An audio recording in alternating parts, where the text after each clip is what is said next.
Patrik Hutzel from Intensive Care at Home, where we provide tailor-made solutions for long-term ventilated adults and children with tracheostomies, and where we also provide tailor-made solutions for hospitals and intensive care units, whilst providing quality services for long-term ventilated patients and medically complex patients at home, including Home TPN, Home BiPAP, Home CPAP, IV, potassium and IV magnesium infusions, as well as Home IV antibiotics. So we cover the whole range that's available for patients in intensive care. We can do that at home. So in today's blog, I want to answer a question from a reader. Should a tracheostomy cuff be inflated for CPAP mode for a client at home? The short answer is absolutely yes. There are exceptions to the rule. The exceptions are for pediatrics, for kids, because they, generally speaking, don't have cuffed tracheostomy tubes, but for adults, the tracheostomy cuff for CPAP mode should be up, because otherwise it's just leaking and the PEEP won't be delivered, which defeats the purpose. More importantly, by not having the cuff up, there's also a risk for aspiration, and then your client ending up with an aspiration pneumonia. So even with the cuff up, there is a risk for microaspirations, but it's much, much lower with the cuff being up. Again, there's one exception that I've seen over the years where the cuff isn't going up for adult patients with CPAP or with ventilation at home. The exception is if there's a risk for pressure sores in the back of the throat, in the trachea, but that's a very rare exception. I've never really seen it over many years with but one client out of 100 clients, out of hundreds of clients, whether it's in ICU or at home. So, but it also tells me that the person who's asking this question probably doesn't have a professional service at home, because when you look at our website at intensivecareathome.com, you will be seeing a section there, the mechanical home ventilation guidelines. When you look at the mechanical home ventilation guidelines, which are a result of 25 years of intensive care at home and 10 years of intensive care at home, 25 years of intensive care at home in Germany, and more than 10 years of intensive care at home in Australia now, the evidence-based mechanical home ventilation guidelines demand that only critical care nurses with a minimum of 2 years critical care nursing experience can look after ventilated and tracheostomy patients at home. Anything else is not safe, even deadly, right? It's telling me that whoever's looking after this patient with CPAP and tracheostomy at home doesn't really know what they're talking about, because otherwise this question wouldn't even come up, because the CCRN, critical care registered nurse, would know that, right? And they would never have the cuff down. I wouldn't be surprised if this particular client is going back to ICU all the time and is not looked after properly at home, and therefore is at very high risk of either dying or going back into hospital.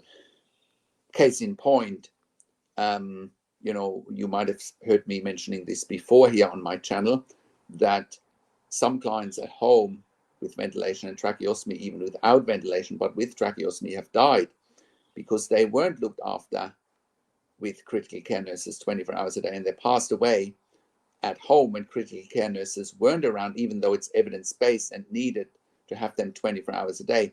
They died because family members or support workers or even general registered nurses without intensive care nursing experience couldn't manage medical emergencies, and patients died. So that just goes to show how important it is that only accredited, third-party accredited and evidence-based services can replace an intensive care bed at home in the community and replicate the ICU in the home in the community.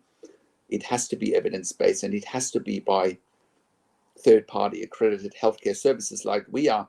We are the only service as of 2023 in Australia that has achieved third-party and government accreditation for intensive care at home nursing services. That includes NDIS.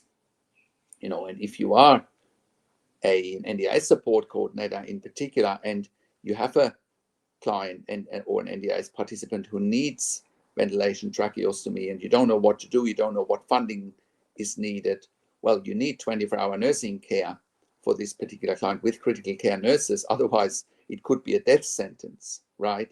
So I urge you to reach out to us. We can help you with the advocacy. Otherwise, we wouldn't be in business, right? If you are a patient or a family member having a loved one long-term in intensive care or on a respiratory ward with ventilation, tracheostomy, and you want to go home, please contact us. Once again, we can help you with the funding. We can help you with NDIS support coordination, or we can help you with the funding with any other funding body, such as the TAC in Victoria, iCare in New South Wales, NIISQ in Queensland, the DVA. Please talk to us. We can help you with the funding side of things. Now, you know, and if you are a CCRN and you're looking for new career opportunities, we currently have new career opportunities in Sydney, Melbourne, and Brisbane. So please contact us if you're a CCRN with a minimum of 2 years CCRN experience in a hospital. If you're an intensive care specialist, we want to hear from you as well. We are currently expanding our medical team as well. And, you know, share your thoughts on this video, you know, what questions you have, or, you know, if you're a hospital executive watching this and you have ICU bed blocks, even emergency department bed blocks, we can help you manage your ICU and emergency department bed blocks. We're currently also providing an emergency bypass service for the Western Sydney local area health district. So we're sending our CCRNs into people's homes and sometimes into residential aged care facilities and provide an ED at home service to keep people out of the emergency department. Makes a lot of sense. It's a lot more cost effective, but more importantly, patients don't have to go to ED, to an overcrowded ED, I should say, you know, so we're helping managing ED bed blocks as well. So I hope that gives you some insights into what we are doing and how we're doing it. It has to be third-party accredited and it has to be safe. Only then can you provide intensive care at home. Now, also have a look at our membership for families in intensive care and intensive care at home at intensivecaresupport.org. There you have access to me and my team 24 hours a day in a membership area and via email, and we answer all questions intensive care and intensive care at home related. We also provide NDIS nursing assessments. We employ a team of critical care nurses. We employ hundreds of years of critical care nursing experience in the community. That is unmatched in 2023 in the community in Australia. And if you like the video, or if you like my videos, subscribe to my YouTube channel for regular updates for families in intensive care and intensive care at home. Click the like button, click the notification bell, share the video with your friends and families, and comment below what you want to see next or what questions and insights you have. Thank you so much for watching. This is Patrik Hutzel from intensivecareathome.com, and I will talk to you in a few days. Take care for now.